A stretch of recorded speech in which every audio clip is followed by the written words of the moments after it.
Bonjour à tous, bienvenue à l'atelier Énéagramme. Est-ce que je suis sur mon chemin évolutif ou est-ce que je fais fausse route? C'est ce que l'on va voir très concrètement et très rapidement dans cette vidéo. C'est-à-dire parfois on va confondre réussite personnelle, qui correspond effectivement au fait de matérialiser des choses, peut-être d'acquérir des possessions, quelque chose qui serait palpable, on va dire, aux yeux des autres. On pourrait confondre notre chemin évolutif avec des réussites personnelles, et ce n'est pas la même chose. Donc oui, l'énéagramme est une figure cosmologique, donc ça peut être utilisé en développement personnel, mais l'énéagramme à l'origine, c'est un outil qui nous amène à revenir toujours davantage à ce que nous sommes, à cette présence qui peut accueillir des émotions refoulées, des blessures plus ou moins conscientes, et à hauteur de ce que l'on va se libérer de ces blessures, à ce que l'on va être plus en paix avec le quotidien, il y a un chemin évolutif qui va se dessiner, qui n'a pas forcément de rapport avec, encore une fois, les réussites personnelles. Encore une fois, il n'y a aucun problème avec les réussites personnelles, il n'y a aucun problème avec le fait d'avoir des possessions, mais certaines personnes qui ont, aux yeux du monde, il semblerait réussi fortement leur vie, ne sont pas sur leur chemin évolutif tel qu'on le conçoit avec l'énéagramme. Et c'est ce que l'on va voir très, très spontanément dans cette vidéo. Parce qu'il y a une ou deux différences de taille. Je ne représente pas l'énéagramme. Je le fais souvent et d'une manière générale, comme ça nous concerne tous. Comme c'est l'histoire de l'humain finalement, ou aussi on va dire du fonctionnement du mental humain. Parce que c'est très dur pour l'ego, mais le mental n'est pas en mesure de voir la réalité, et nous savons tous intuitivement, parce que là où certains ont vu de la colère, d'autres ont vu de la peur, d'autres ont vu de la tristesse, là où certains ont vu de la trahison, d'autres ont vu de l'injustice, c'est tellement des points de vue différents, c'est tellement des focalisations différentes, le mental, que, bien oui, découvrir notre profil énéagramme, c'est, entre autres, découvrir comment le mental filtre l'expérience. Et ensuite, effectivement, ça met en lumière qu'est-ce qui se passe quand on est sous stress, le chemin involutif, et c'est fascinant, je ne vais pas en parler aujourd'hui, mais c'est fascinant. Et qu'est-ce qui se passe aussi parce qu'il y a une promesse au niveau, on va dire, du chemin évolutif. Et je pense que là, il faut comprendre que l'énéagramme nous vient d'une époque où le développement personnel n'existe pas. Il n'y a pas de problème avec le développement personnel, encore une fois, mais d'une certaine manière, il y a une aspiration plus profonde. Voilà, l'énéagramme à l'origine est un outil aussi spirituel, et donc on va pouvoir aussi voir réellement où nous en sommes dans la vie, ou on va dire dans notre action dans le monde, en fonction de deux critères simples. Alors allons-y, voilà, je ne vais pas plus loin sur la présentation de l'énéagramme, et si des informations manquantes venaient à être prononcées là, spontanément, vous retrouverez dans les playlists de quoi aller plus loin. Pour l'instant, je n'ai fait, à l'heure d'aujourd'hui, qu'une vidéo sur les chemins évolutifs, et c'est le chemin évolutif 4, et je vais faire les autres chemins dans quelques temps. Avant de parler des chemins évolutifs, rappelons que la conscience que nous sommes, elle, n'a pas de chemin évolutif. Cette conscience que nous sommes, elle est ici tout le temps, elle travaille ne serait-ce que de manière terre à terre au sein de l'organisme à chaque instant. Le mental s'endort, et d'une certaine manière, quand le mental s'endort, le monde tel qu'on le conçoit disparaît, et notre chemin évolutif disparaît. Il reprend naissance le lendemain, quand on ouvre les yeux. Donc effectivement, le chemin évolutif existe, on va dire, au sein, du monde concret, celui qui est là jour après jour. Mais notre nature première, c'est cette conscience que nous sommes, et de manière très terre à terre, encore une fois, elle travaille déjà au sein de notre organisme à chaque instant, en parfaite harmonie. On appelle ça l'homéostasie. C'est-à-dire, c'est, pour dire des mots, pour employer un mot, c'est d'une certaine manière un miracle. Ce qui se produit au sein de chaque cellule de notre organisme, et peut-être que le mental rationnel est totalement dépassé par ce qui se passe au sein de l'organisme, pour rester vraiment sur quelque chose de terre à terre. Donc cette conscience que nous sommes, elle n'évolue pas, et je pense que c'est important de rappeler que à l'origine, eh bien, l'énéagramme était un outil spirituel qui était destiné à nous ramener justement à ça, à cette conscience que nous sommes déjà, et s'y établir. C'est-à-dire s'établir, revenir toujours davantage ici, quand je dis ici, c'est le corps, et vivre depuis ce corps, et vivre depuis le ressenti, depuis nos ressentis. Et forcément, là, il y a une action spontanée dans le monde. Et cette action spontanée est presque, on va dire, en dehors de notre chemin évolutif. On en parlera dans d'autres vidéos. Donc, le chemin évolutif, effectivement, et comme l'énéagramme est une figure cosmologique, eh bien ça marche très bien, effectivement. Le chemin évolutif, 4, eh bien, a déjà été fait, et je vais faire les autres dans quelques temps. Concrètement, à hauteur de ce que le mental s'est libéré, de ses croyances limitantes, des émotions qui le freinaient, etc., eh bien, un chemin va se dessiner. Et il y a une promesse qui est relativement tenue souvent. C'est-à-dire que, eh bien, le 4, par exemple, puisqu'on a fait la vidéo, vous pouvez aller la voir, il a à un moment donné besoin de matérialiser de manière plus terre à terre ce qu'il a dans la tête, ce qu'il a, ses passions, pour le dire ainsi, de créer un cadre. Ainsi, le 4 s'intègre en un perfectionniste.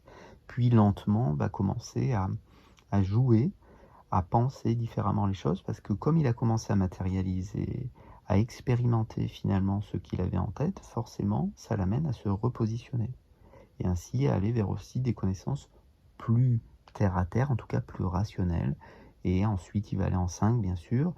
Là, ça va lui amener à prendre une position encore plus importante, voilà, c'est-à-dire une position concrète, une forme de puissance qui va naturellement émerger du fait que, eh bien oui, il propose au monde quelque chose d'à la fois rationnel et de passionné.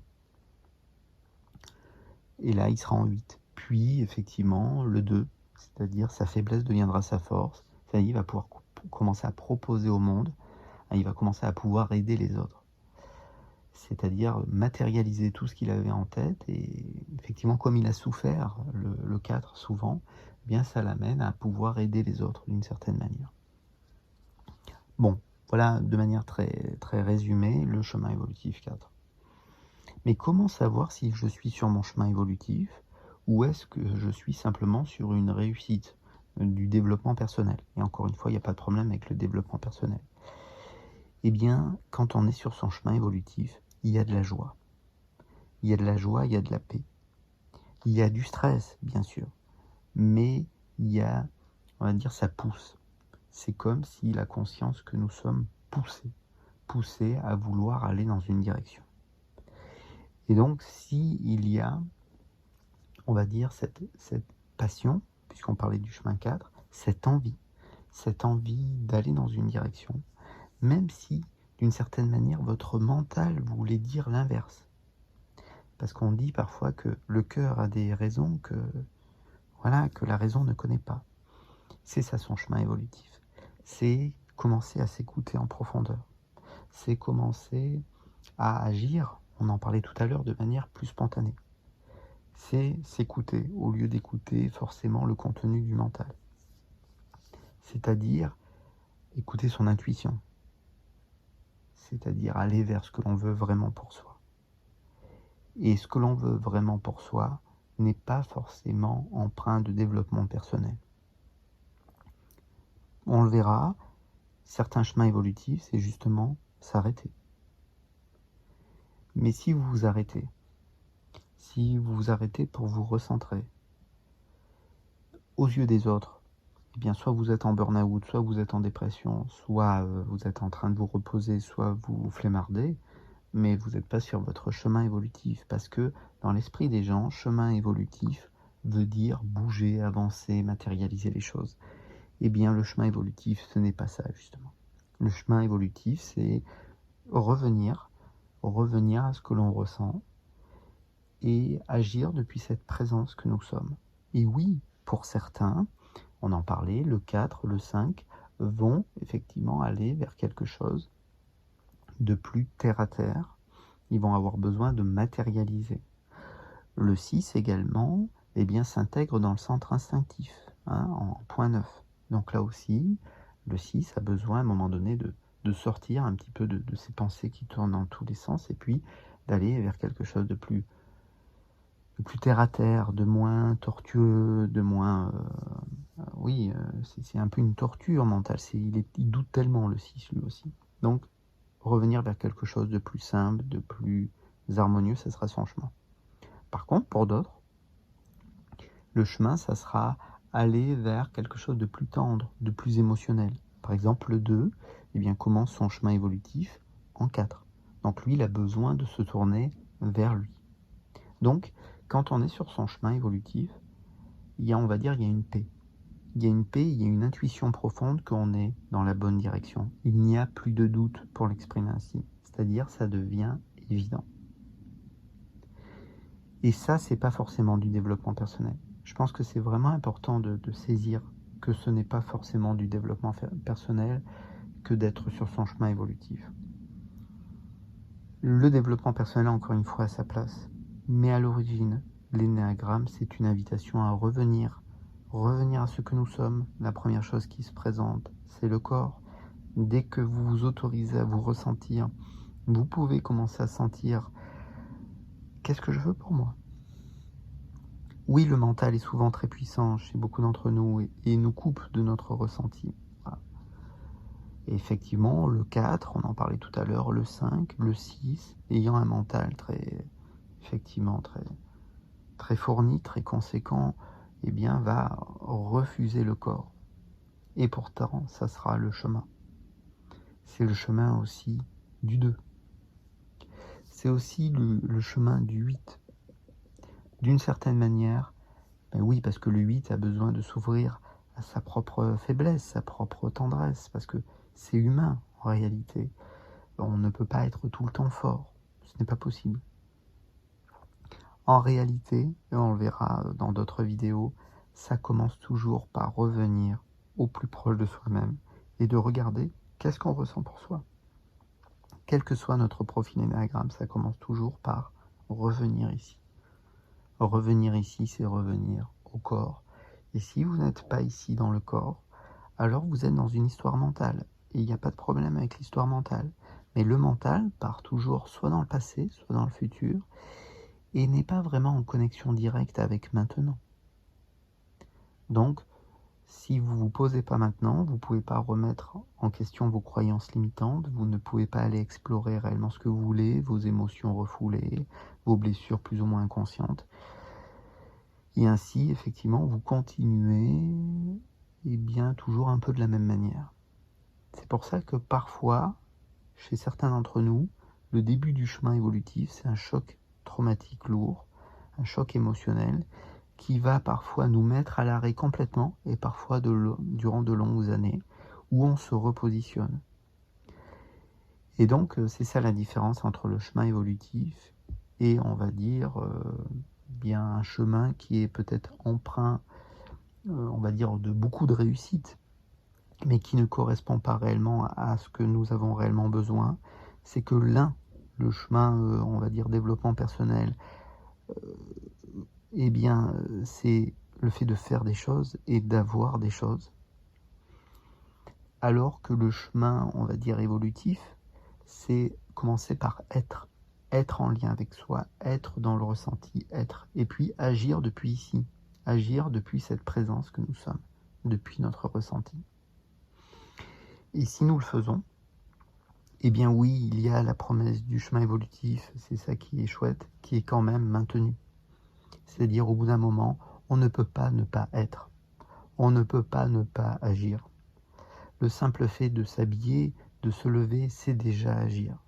Donc la conscience, de toute manière, nous pousse dans une direction.